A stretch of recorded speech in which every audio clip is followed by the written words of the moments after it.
Bulletin का बाकायदा आगाज करते हैं। आगाज में सबसे पहले बात करेंगे पीपल्स पार्टी के सिंध भर के बल्दियाती नुमाइंदों ने इलेक्शन कमीशन ऑफ पाकिस्तान को खत लिख दिया। बल्दियाती नुमाइंदों की ज्वाइंट कमेटी ने लिखा है कि तरक्याती मंसूबों पर आयद पाबंदी खत्म की जाए। मजीद इस पर बात करेंगे, हमारे नुमाइंदे आजिज जमाली हमारे साथ मौजूद हैं। आजिज, अपडेट कीजिएगा। जी देखिए, कुछ रोज यहाँ पर पीपल्स पार्टी के सिंध भर के बल्दियाती नुमाइंदे जमा हुए थे और उन्होंने joint committee of local councils बनाई थी। आज ये खबर सामने आई है कि इस कमेटी ने इलेक्शन कमीशन ऑफ पाकिस्तान को एक खत लिखा है। कमेटी के चेयरमैन और मेयर सक्कर अरसलान शेख ने ये खत लिखा है और इस खत में उन्होंने बुनियादी तौर पे इस बात का जिक्र किया है कि इलेक्शन कमीशन ने जो तरक्याती काम हो रहे थे उन पे पाबंदी लगाई है और 15 अगस्त से कबल जो टेंडर हुए थे, जो बिल रुके हुए हैं, जो काम रुके हुए हैं, उन सब पे पाबंदी है। लिहाजा इस वजह से सिंध का इंफ्रास्ट्रक्चर तबाह हो रहा है, सिंध में तरक्याती काम ठप हो गए हैं।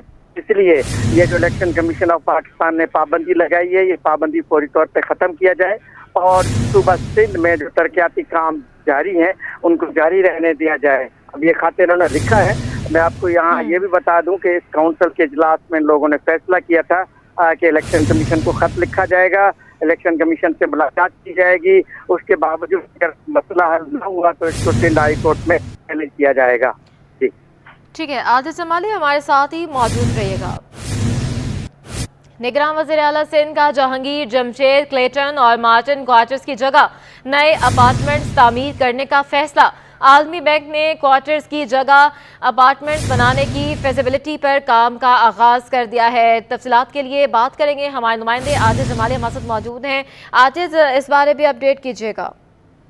जी हाँ, ये निगरान वज़ीर आला जस्टिस रिटायर्ड मकबूल बाकिर की ज़ेर सदारत आज एक अहम इजलास हुआ है वज़ीर आला हाउस में। ये इजलास बुनियादी तौर पे ये जो मुख्तलिफ फेडरल क्वार्टर्स हैं, जिसमें गार्डन है, जमशेद क्वार्टर है, मार्टन के मुख्तलिफ इलाकों में जो फेडरल क्वार्टर्स बने हुए हैं, इनकी खस्ता हालत है। एक साबिका हुकूमत में एक मंसूबा आया था इन क्वार्टर्स के लिए कि यहाँ पे इनको नए सिर से तामीर किया जाएगा, यहाँ पर जदीद अपार्टमेंट्स बनाए जाएंगे और इस पूरी आबादी को, जो खस्ता आबादी है, इसको नए सिरे से डेवलप किया जाएगा। तो आज ये फैसला हो गया है और वज़ीर आला सिंध ने ये मंजूरी दे दी है क्योंकि इस प्रोजेक्ट के लिए वर्ल्ड बैंक की जानिब से रकम रखी हुई थी, तो लिहाजा इसकी मंजूरी दे दी गई है ताकि इस मंसूबे पर काम शुरू किया जाए। बताया गया है कि अपार्टमेंट बनेंगे, शॉपिंग मॉल्स बनेंगे, नए की पूरी तामीरात होगी। जी ठीक है, बहुत शुक्रिया आजिज जमाली, अपडेट कर रहे थे। कराची के मुख्तलिफ इलाकों में अचानक सुबह 6 बजे से बिजली गायब, शहरियों को मुश्किलात का सामना। ताहम तर्जुमान के इलेक्ट्रिक का दावा है कि बिजली की फ्राहमी मामूल के मुताबिक है। मज़ीद जानते हैं, हमारे नुमाइंदे बसीम इफ्तिखार हमारे साथ मौजूद हैं। बसीम, अपडेट कीजिएगा, क्या कहना है शहरियों का? जी बिल्कुल, कराची के मुख्तलिफ इलाकों में आज सुबह 6 बजे अचानक बिजली गायब हो गई थी, जिसकी वजह से शहरियों को मुश्किलात का सामना करना पड़ रहा था। लेकिन अब जो है वो बिजली जो है वो मुतासर इलाकों में बहाल होना शुरू हो गई है। जिन इलाकों में बिजली गायब हो गई थी उसमें शाह फैसल कॉलोनी का भी इलाका है। शाह फैसल कॉलोनी नंबर 1 में मौजूद हूँ। यहाँ के मकीनों से जानते हैं कि सुबह 6 बजे क्या हुआ था, क्या बताएँगे लोड शेडिंग के हवाले से? सर, कल के हम लोग थके हुए थे, सुबह 6 बजे लाइट गई है और सुबह 10 बजे लाइट आई है। यहाँ का तो बहुत बुरे हालात है। तकरीबन दिन के अंदर तकरीबन 8 से 9 घंटे की लोड शेडिंग होती है और रात में भी तकरीबन 1 बजे लाइट आती है। यहाँ पे तो बहुत बुरा हाल करा हुआ है। तकरीबन समझ लें कि महीने में अगर 15 रोज़ लाइट है, 15 रोज़ नहीं है अगर देखा जाए माइनस प्लस के हिसाब से। तो यहाँ पे तो हम लोग बिल पूरा अदा करते हैं। ऐसा नहीं है कि पूरा मोहल्ला एल इलाका, यहाँ पर कोई कुंडा सिस्टम नहीं है, कोई ऐसी बात नहीं है। आगे चेक भी करते हैं लेकिन कुछ यानी कि कोई सुनवाई नहीं है गरीब की। हम लोग यहाँ पे बहुत परेशान हैं, लाइट दी नहीं जाती है, पानी का बहुत बुरा हाल है, यहाँ पे कोई भी सुनवाई है ही नहीं।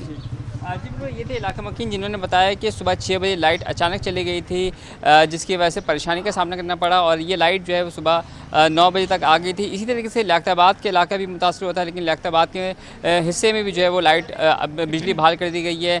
यासीनाबाद के इलाके में बिजली बहाल कर दी गई है। मलिर के कुछ हिस्से हैं जहाँ पर बिजली जो है वो मुतासर है, बिजली की बंदिश। तमाम शहरियों का कहना है कि लोड शेडिंग की वजह से उनको शदीद परेशानी का सामना करना पड़ता है। बिलखुसूस जो शाफैसी कॉलोनी नंबर 1 की जो मकीन जिन्होंने बताया कि यहाँ पर बिजली के मसाइल जो हैं वो संगीन हो चुके हैं, पानी के मसाइल होते हैं जिसकी वजह से परेशानी का सामना करना पड़ता है। दूसरी है कि इलेक्ट्रिक का मौक़िफ़ ये है कि कराची में बिजली की फराहमी मामूल के मुताबिक जारी है।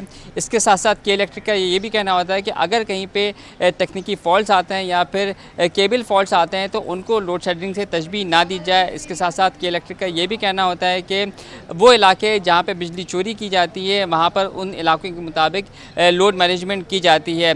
तमाम शहरियों का कहना है कि वो बिल अदा करते हैं लेकिन उसके बावजूद भी उन्हें बिजली की लोड शेडिंग की सूरत हाल का सामना करना पड़ता है, जिसकी वजह से ख़वातीन के घरेलू उमूर मुतासर होते हैं। इसके साथ साथ पानी की किल्लत के मसाइल होते हैं। शदीद गर्मी में उनकी परेशानी जो है वो बढ़ जाती है। ख़वातीन जो हैं जो घर में पानी की मोटरें जो हैं वो नहीं चला सकती। हमारे साथ एक और भी खातून मौजूद हैं इलाके मकीन, ये बताएगा कि सुबह 6 बजे जो लाइट गई थी उसके हवाले से क्या कहेंगी और यहाँ पे बिजली के मसाइल की वजह से कितनी परेशानी का सामना करना पड़ता है? हमें यहाँ पर बिजली की तो इतनी परेशानी है कि समझ लें कि आती कब है ये पूछें, होती ही नहीं है। बिल इतने आते हैं कि गरीब आवाम दे नहीं सकती और इन्होंने इतना तंग किया हुआ है कि हम इनको कुछ कह नहीं सकते, क्योंकि कहते हैं कि गवर्नमेंट का मसला है। भाई क्या बोले कि ना तो पानी की, ना गैस की, ना बिजली की, ऐसे ही आवाम को मार देना गवर्नमेंट, कुछ ना दे।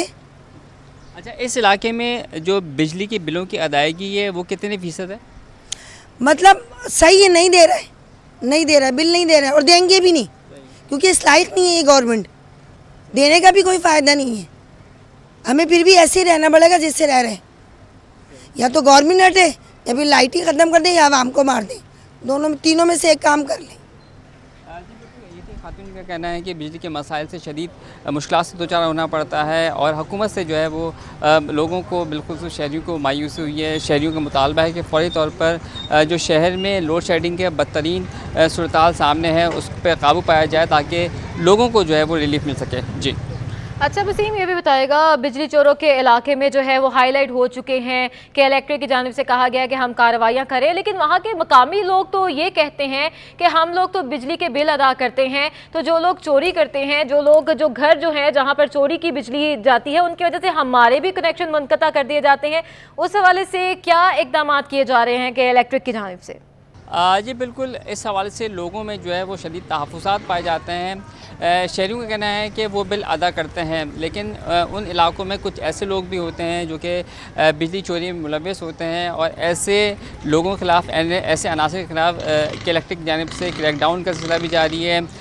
भारी तादाद में जो है वो मुख्तलिफ़ इलाकों से क्रैकडाउन के दौरान जो है वो कुंडे भी जो है वो हटाए गए हैं, बिजली चोरों के ख़िलाफ़ FIR भी दर्ज की गई हैं। लेकिन सवाल फिर वहीं आता है कि शहरियों को ये कहना है कि जो शहरी ज़िम्मेदारी के साथ ज़िम्मेदार पाकिस्तानी और ज़िम्मेदार शहरी होते हुए बिजली के बिल और जो दीगर यूटिलिटीज़ के बिल बाकायदगी से अदा करता है तो उसको क्यों उसकी सज़ा दी जाती है कि जो लोग चोरी कर रहे हैं उनकी जो लोड शेडिंग की सूरत में उनको क्यों सज़ा दी जाती है जबकि वो बाकायदगी से बिजली के बिल के अदायगी को यकीनी बनाते हैं। तो ये सवाल रहा है शहरियों की जानिब से और अमूमन ये सूरत हाल, ये मौक़िफ़ शहरियों की जानिब से सामने आता है कि के इलेक्ट्रिक उन लोगों के ख़िलाफ़ कार्रवाई करे जो बिजली की चोरी में मुलव्वस होते हैं। शहरियों का कहना है कि हम ऐसे अनासर की निशानदही करेंगे, लेकिन के इलेक्ट्रिक को चाहिए कि ऐसी सूरत हाल, ऐसे इक़दाम करें कि जो बिजली चोरी कर रहे हैं उनकी लोड शेडिंग की जाए, उनके इलाकों में बिजली बंद की जाए, लेकिन उनका खमियाजा उन शहरियों को ना अदा किया जाए जो कि बिजली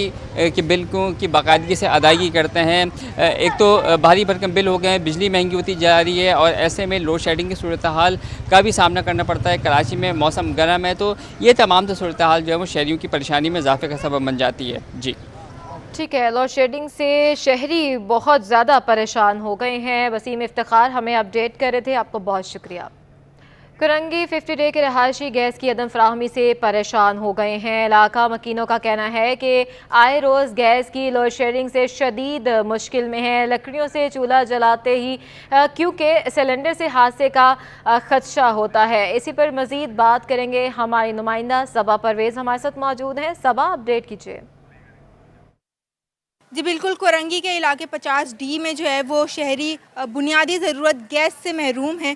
गैस जो है वो यहाँ पर गैस की अदम फराहमी है, जिसकी वजह से जो है वो मजबूरन शहरियों को लकड़ी का इस्तेमाल करके जो है वो अपना खाना बनाना होता है। मेरे से इस वक्त जो है वो ख़वातीन मौजूद हैं इलाका मकीन। मुझे बताइएगा कि किस तरह आप लोग गुजारा करते हैं, गैस नहीं आती? ये गुजारा नहीं आता भाई, लकड़ियाँ जो डालते हैं और क्या करते हैं, इससे गुजारा हो रहा है। और तो कोई चीज़ ही ऐसी नहीं है जो बना सिलेंडर की हमारी गुंजाइश नहीं है कि हमारे बच्चों का काम भी नहीं है जो हम सिलेंडर मंगाएं या भरवाएं या कुछ करें।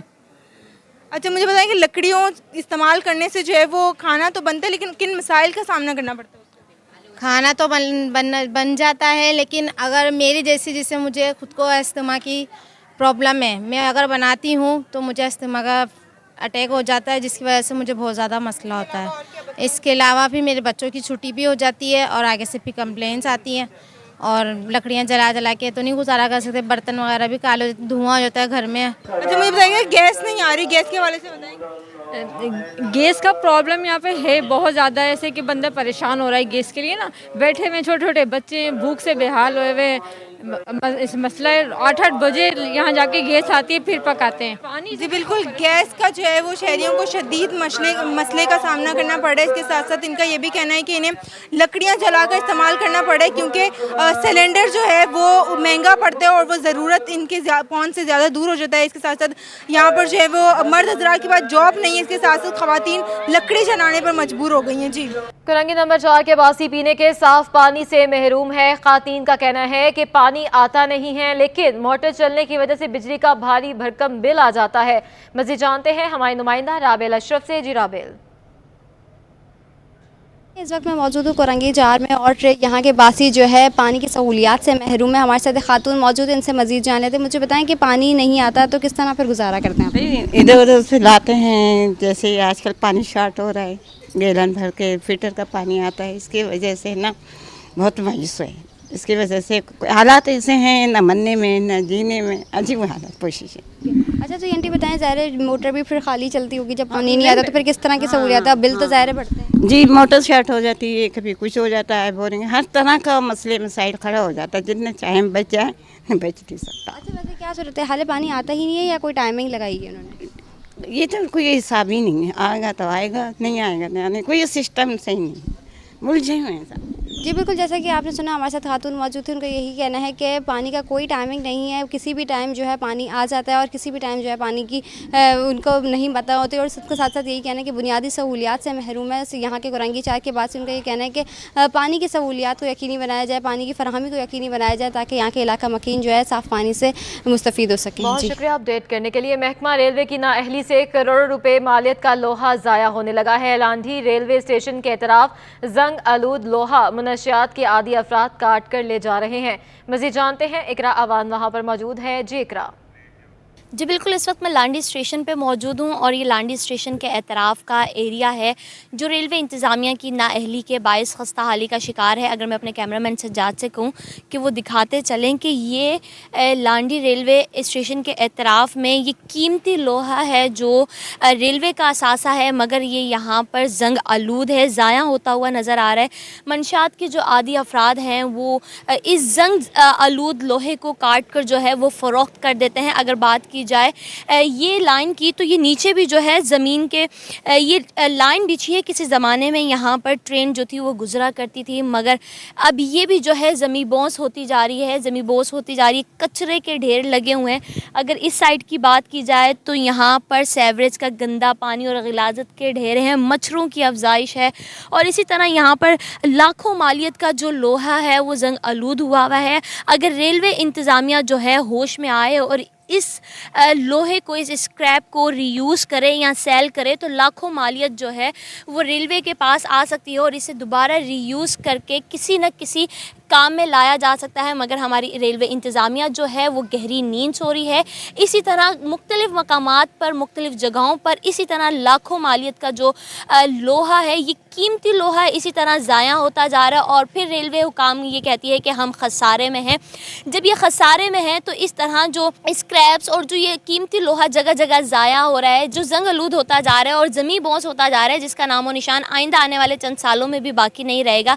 अगर इसे यूज़ किया जाए तो आवाम को भी सहूलत मुयसर होगी और रेलवे जो है वो जो खसारे में जाने का रोना रोता रहता है हर वक्त, तो उससे भी कुछ ना कुछ जो है रिलीफ फराहम होगा।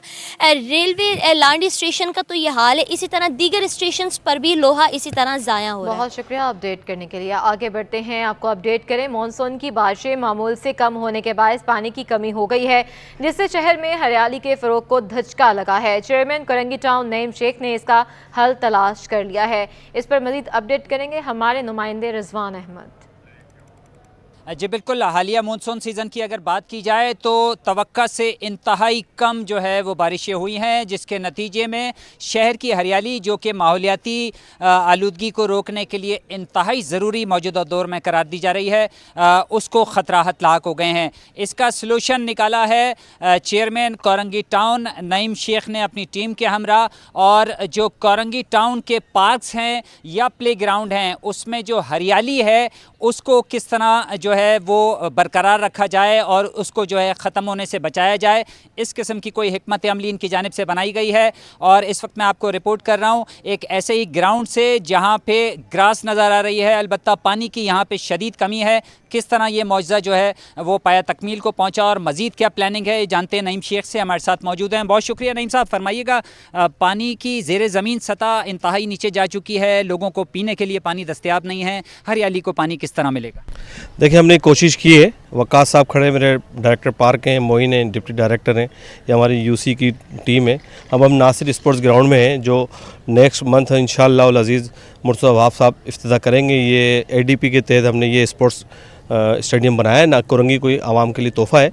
यकीनन पानी की बहुत बेहतर सूरत हाल ख़राब है, बेहतर नहीं है मैं कहूँगा। कोरंगी के अंदर पानी शॉर्ट है, लोग परेशान हैं, तो हमने यहाँ पर बोर करवा रहे हैं। इसके अलावा हमने सीवरेज के पानी से भी हम पार्कों को ग्रीन करने जा रहे हैं। हमने एक मनसूबा बनाया, प्लान किया है। मेरे डायरेक्टर एनर्जेटिक हैं, नौजवान हैं, हमारे वकास सोमरो खड़े हैं, इसके साथ मोइन है, इनकी पूरी टीम है, तारा ये सब खड़े हैं, हमारी पूरी टीम पार्क की।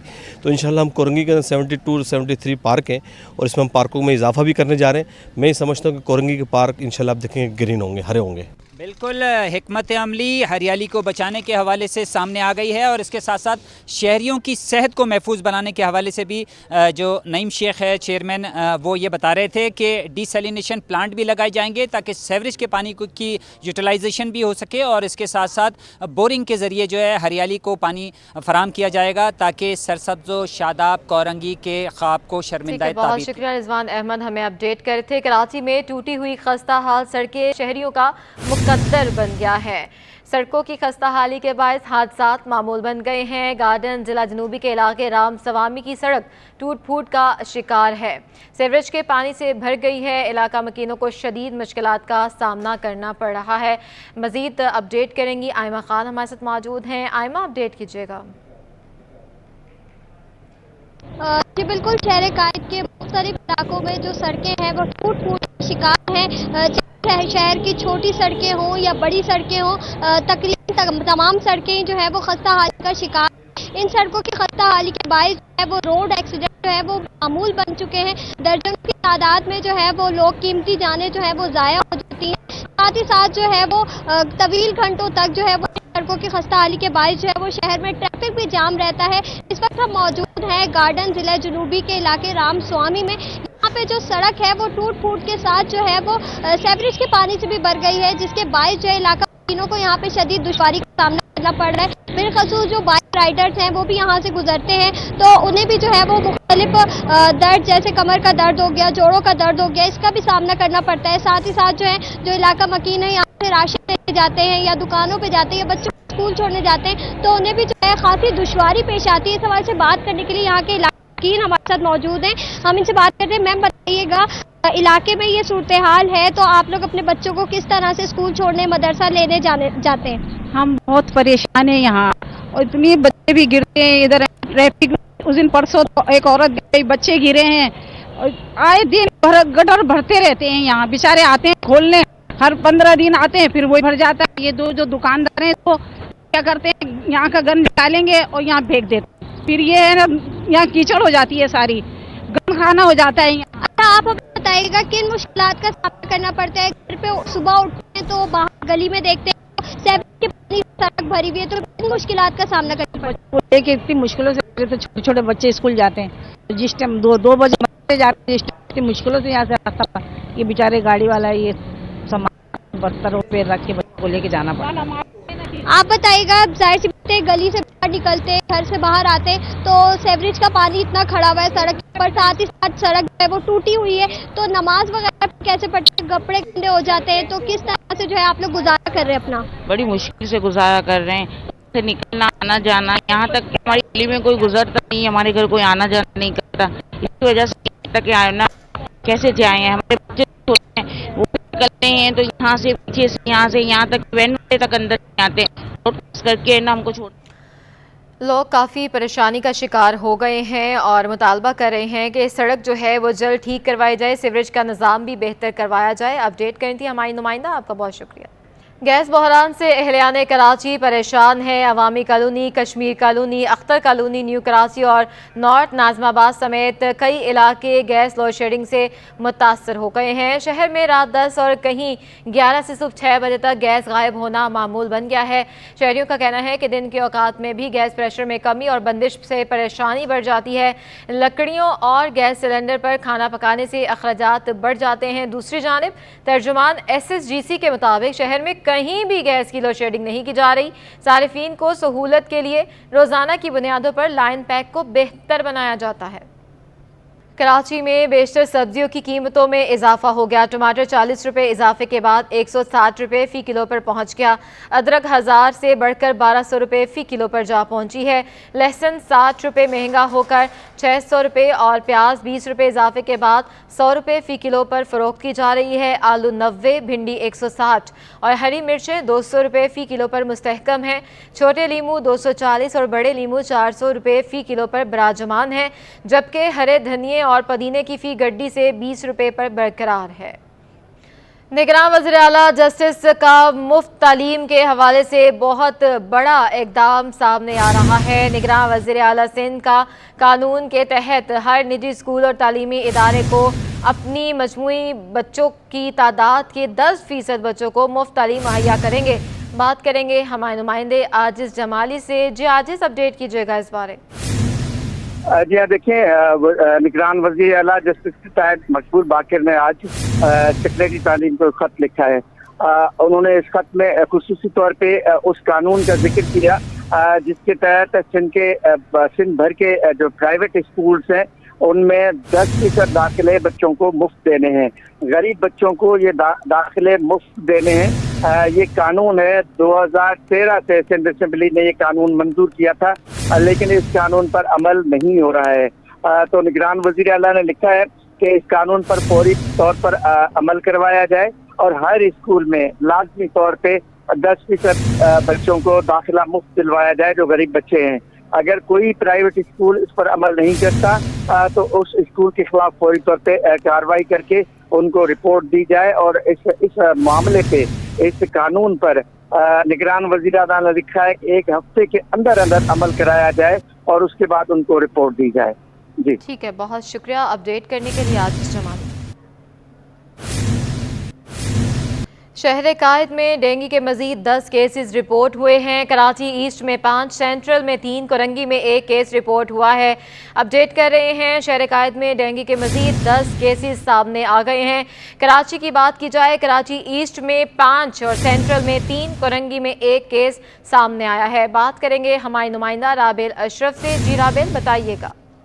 जी बिल्कुल, देखिए शहर कायद में डेंगू के मजीद 10 केसेस जो है वो रिपोर्ट हो चुके हैं। कराची में 5, जबकि सेंट्रल में 3 और कोरंगी में 1, जबकि साउथ से जो है वो 1 केस रिपोर्ट हुआ है। रवा माह ताहल सिंध भर में डेंगू की जो तादाद है वो 397 हो गई है। सितंबर में अब तक जो है कराची में 317, हैदराबाद डिवीजन में 43, पीरकोट खास में 15, सखर 9, लाड़काना 10, शहीद बिन नजीराबाद में 4 केसेस जो है वो रिपोर्ट हुए हैं। रवा साल ताहल सिंध भर में 1357 अफराद में वायरस की तस्दीक हुई है, जिनमें से 1097 का ताल्लुक जो है कराची से है। सूबे भर में डेंगू के बारिश जो है रवा साल कोई हलाकत सामने नहीं आई है। ठीक है, बहुत शुक्रिया अपडेट करने के लिए। निगरान वज़ीर आला सिंध मकबूल बाकर के मार्जिन क्वार्टर समेत दीगर क्वार्टर्स को सोसाइटी में तब्दील करने के फैसले को जमशेद क्वार्टर और मार्जिन क्वार्टर के अवाम ने मुस्तरद कर दिया है। कहते हैं हम बरसों से यहाँ रह रहे हैं, फैसले से कबल मुशावरत होनी चाहिए थी। इस पर मजीद तफसीलात हासिल करते हैं हमारे नुमाइंदे जुनैद जावेद हमारे साथ मौजूद हैं। जुनैद, अपडेट कीजिएगा। देखिए जी, निगरान वज़ीर आला सिंध सैयद मकबूल बाकर की जानिब से ये फ़ैसला किया गया है कि Jamshed quarter, Pakistan quarter, Martin quarter और दीगर जो क्वार्टर्स मौजूद हैं, यहाँ पर जो है वो एक बड़े पैमाने पे न सिर्फ ऑपरेशन किया जाएगा बल्कि इसको रिहेबिलिटेशन की तरफ जो है वो ले जाया जाएगा। यहाँ पर जो है इमारतें बनाई जाएंगी जहाँ पर मौजूदा रहने वाले लोगों को जो है वो घर अलॉट किए जाएंगे। इस वक्त हमारे साथ यहाँ के इलाके के लोग मौजूद हैं। क्या हम जानते हैं आप लोग बॉस इस फैसले के साथ आप लोग खड़े हैं, वज़ीर आला सिंध का साथ देंगे इस फैसले में? क्या तहफ़्फ़ुज़ात हैं? बिल्कुल भी नहीं, क्योंकि यहाँ पर जो लोग रहने वाले हैं वो 50-50 साल पुराने रहने वाले हैं और यहाँ पर लोगों ने अपने तमाम मामलात बेच के ये करके वो करके अपने घर बनाए और ये करें तो बहुत मुश्किल हो जाएगा यहाँ पर छोड़ना करना हमारे लिए। तो वज़ीर आला सिंध ने फ़ैसला किया है, आप इस फैसले के साथ खड़े हैं? यहाँ बिल्डिंगें बननी चाहिए, आपको इस ज़मीन के अलावा फ्लैट्स अगर दिए जाएँ तो बेहतर नहीं। उसका तो ये है ना कि जो एक उसका पहले सदेबाप होना चाहिए कि यहाँ पे आप जिसको भी निकालेंगे उसके रिहाइश का बंदोबस्त होना चाहिए। उसके बाद फिर आदमी है ना, आपने उसको जो 50-50 60-60 साल से रह रहे हैं आपने उसको बाहर कर दिया। और ये जो PWD का जो था, हर साल जो उनको एक फ़ंड मिलता है उसकी मद में जो तोड़ फोड़ या टूट फूट जो भी होती है, ये तो 60 साल से जो रिहायशी रह रहे हैं वो खुद अपनी मदद आप कर रहे हैं। अच्छा बॉस, आप बताइएगा कि यहाँ पर अगर फ्लैट्स बनते हैं और आप लोगों को फ्लैट्स अलॉट किए जाते हैं तो इस पर आप रजामंद हैं? यहाँ पे सोसाइटी बननी चाहिए? नहीं, बिल्कुल नहीं, क्योंकि देखें हमारा एक खाली फैमिली का मसला नहीं है, ये और एक सोसाइटी का मसला है। और आपको इतने यहाँ लोग पता है कितने बेवाएँ रह रही हैं, कितने वो कहाँ से करेंगे पूरा अपना।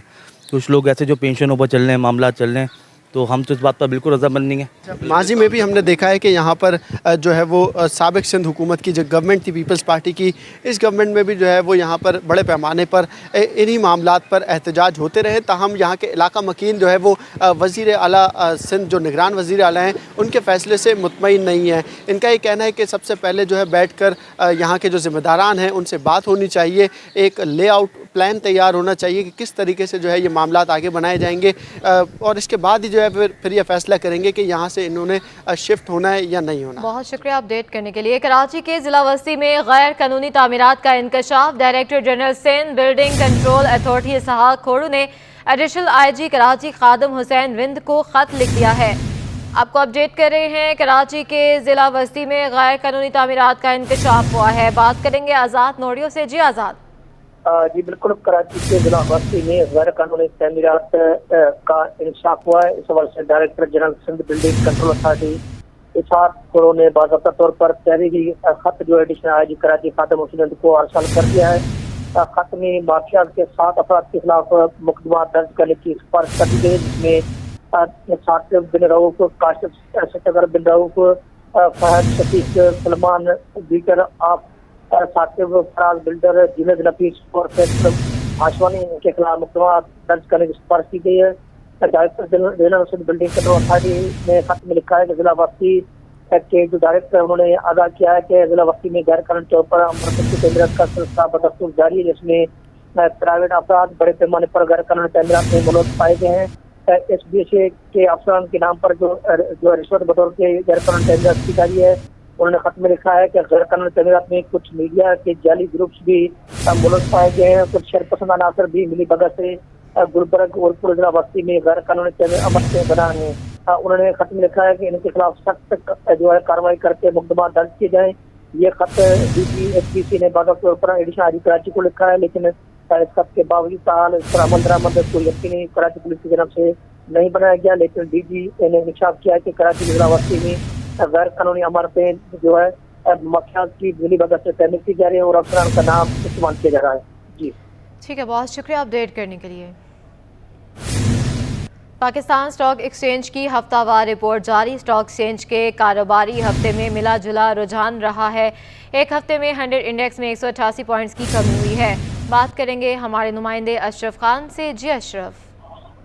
एक हफ्ते में देखा जाए सरमाकार मोहताज नजर आए। एक हफ्ते में 100 इंडेक्स में 188 पॉइंट की कमी हुई। 100 इंडेक्स जो है तकरीबन 0.89% कमी से जो है 46,400 खिताब पर बंद हुआ है और कारोबारी हफ्ते में तकरीबन 412 पॉइंट के रेंज बैंड में कारोबार हुआ है। एक हफ्ते में अंडर इंडेक्स की बुलंद सतह 46,590 और 46,177 गई है और एक हफ्ते में 26 अरब रुपए मालियत के 80,90 लाख शेयर का कारोबार हुआ है और एक हफ्ते में देखा जाए मार्केट कैपिटलाइजेशन 12 अरब रुपए इजाफे से 6,885 अरब रुपए पर पहुंच गई है।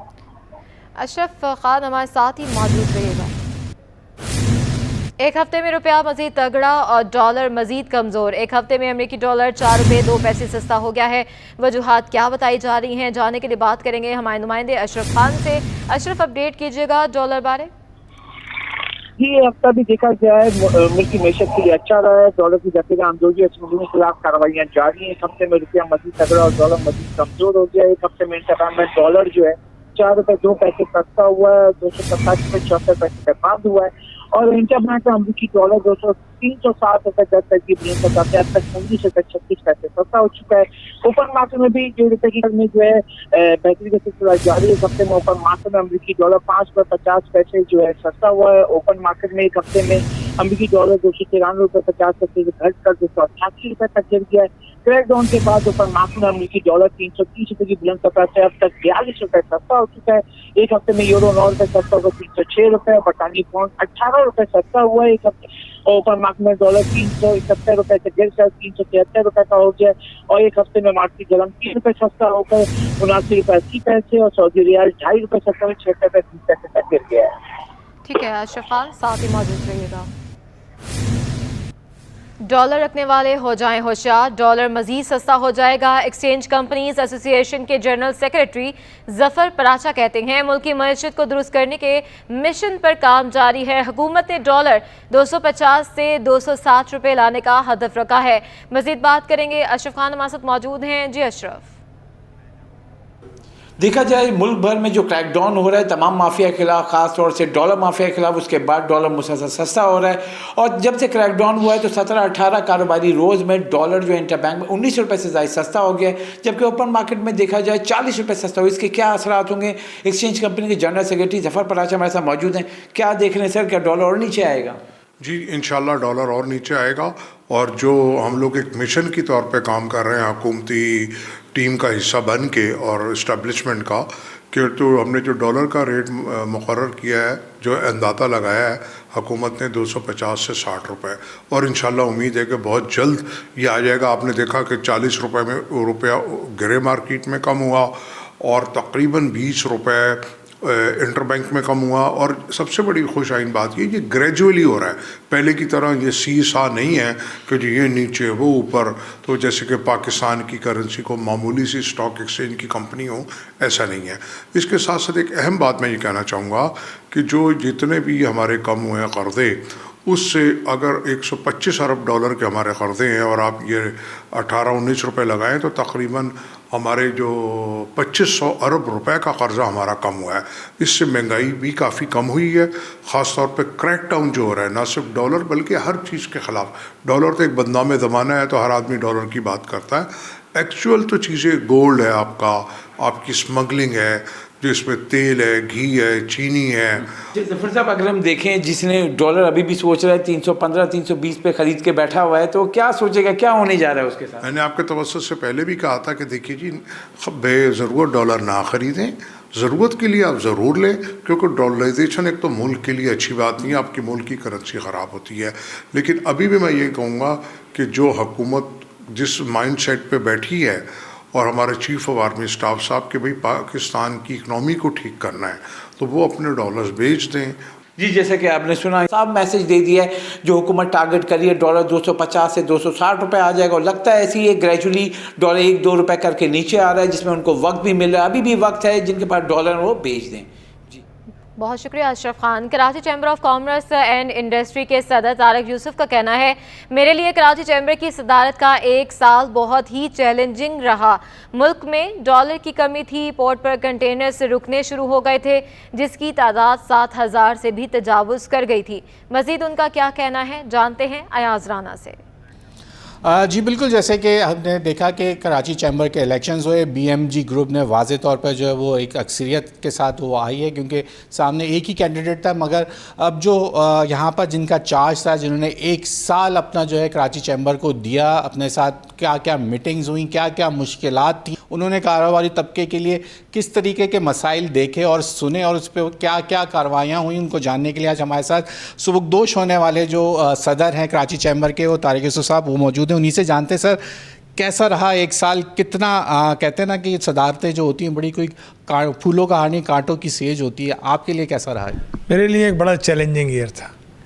मैंने 1 अक्टूबर को चार्ज लिया और मेरे चार्ज लेने के चंद दिनों बाद पोर्ट पर कंटेनर्स जो हैं वो रुकने शुरू हो गए और वो कहानी सामने आने, और उसकी तादाद नवंबर के महीने में 7,000 तक चली गई। हमारे लिए एक अपहिल टास्क था, लोगों के माल रुके हुए थे, डैमरेजेस पड़ रहे थे। हमने गवर्नर स्टेट बैंक से बात की उसके रिलीज़ करने के लिए और मुतअद्दिद मीटिंगें की, और अल्हम्दुलिल्लाह फिर हमने स्टेट बैंक के साथ हमारी ये अंडरस्टैंडिंग हो गई कि जितने केसेस हम स्टेट बैंक को भेजते थे जिनकी जेन्युइन डिलेज़ होती थी, वो अल्हम्दुलिल्लाह वो हमारे ऑफिस के ज़रिए अल्हम्दुलिल्लाह उसमें बहुत आसानी हुई। उसके बाद फिर अगला मरहला आया डॉलर की नॉन अवेलेबिलिटी का, लोगों की एलसियाँ खुलनी बंद हो गई, वो फिर एक बड़ा सख्त मरहला था।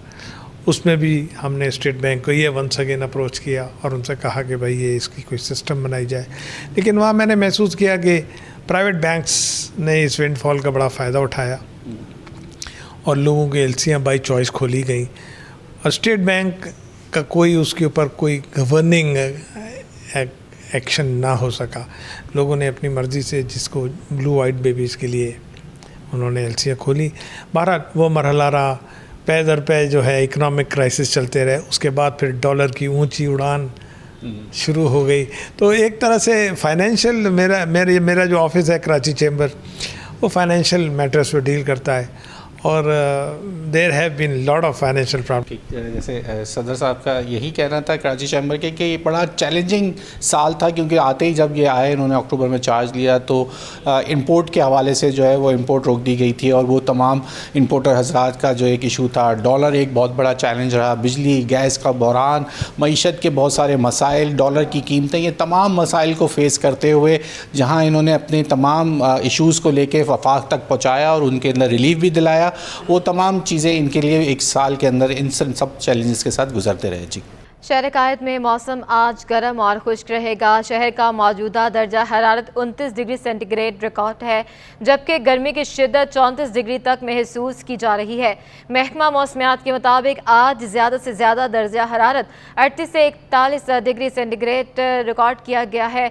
जनूब मगरबी सिमत से चलने वाली हवाओं की रफ्तार 7 नॉटिकल माइल फी घंटा रिकॉर्ड की गई है और हवा में नमी का तनासुब 61% रिकॉर्ड किया गया है। महकमा मौसमियात का कहना है कि आइंदा 24 घंटों के दौरान शहर का मौसम गर्म और खुश्क रहेगा। Young fighter ground north Nazimabad में inter zonal under 16 cricket tournament में जोन 1 ब्लू और जोन 2 ब्लू के दरमियान मैच खेला जा रहा है। अपडेट करेंगे मोहम्मद हम्माद। जी, RCA के तहत अंडर 16 इंटर जोनल टूर्नामेंट का आगाज़ हुआ है, जिसमें आज जोन 1 ब्लू और जोन 2 ब्लू के दरमियान मैच खेला जा रहा है। जोन 1 ब्लू के कोच उस्मान अली हमारे साथ मौजूद हैं, हम इनसे बात कर लेते हैं। उस्मान भाई, हमें बताइएगा, हमने देखा कि आप पहले भी जो है मुख्तलिफ जोन्स में जो जोन 1 के अंडर 13 में भी कोच रहे और अंडर 16 के भी जो है अब कोच कर रहे हैं जोन 1 ब्लू की, तो कैसा देख रहे हैं इस टूर्नामेंट को जिन्होंने ये टूर्नामेंट ऑर्गेनाइज़ कराया है? लड़कों में कितना आप टैलेंट देख रहे हैं कि ये लड़के यहाँ से परफॉर्म करके आगे अच्छी क्रिकेट खेल सकते हैं? बिस्मिल्लाहिर्रहमानिर्रहीम। सबसे पहले तो आपका शुक्रिया कि आप लोग आते हैं। लड़कों को जो अंडर 13 या 16 खेलने उनको मोटिवेशन मिलता है, और दूसरा ये कि हमारे कराची ने एक अच्छा वो किया है कि अंडर 13 16 जोनल वाइज हो रही है। इससे जो लड़का परफॉर्म करता है उसको वो आगे क्रिकेट में खुद ब खुद रीजन में आ जाता है। क्या समझते हैं आप, ये इनमें से जो लड़का परफॉर्म करेगा तो उसका आगे का मराइल क्या होगा? मतलब उसको 16 से फिर 19 में डायरेक्ट सेलेक्ट किया जाता है या फिर उसमें ट्रायल्स होते हैं? नहीं, 16 के बाद फिर वो रीजन की टीम बनती है, उसमें वो रिप्रेजेंट करता है। उसके बाद फिर जब वो अंडर 16 क्रॉस करता है तो अंडर 19 में आता है। देखिए हमारे साथ मौजूद थे उस्मान अली, जो कि पाकिस्तान क्रिकेट बोर्ड के जो है क्वालिफाइड कोच भी हैं और इस वक्त जोन 1 ब्लू के कोच हैं। इनका ये कहना है कि रीजनल क्रिकेट एसोसिएशन कराची ने ये ज़बरदस्त मौका फ़राम किया है यंग बच्चों को। अंडर 16 के ट्रायल्स में जो है तकरीबन हर जोन की जो है वो तमाम जोनों से 16 टीमें जो हैं वो मद्दे मुकाबिल हैं। कल जो है इसका पहला मैच हुआ था, आज इसका दूसरा मैच जो है खेला जा रहा है। जी।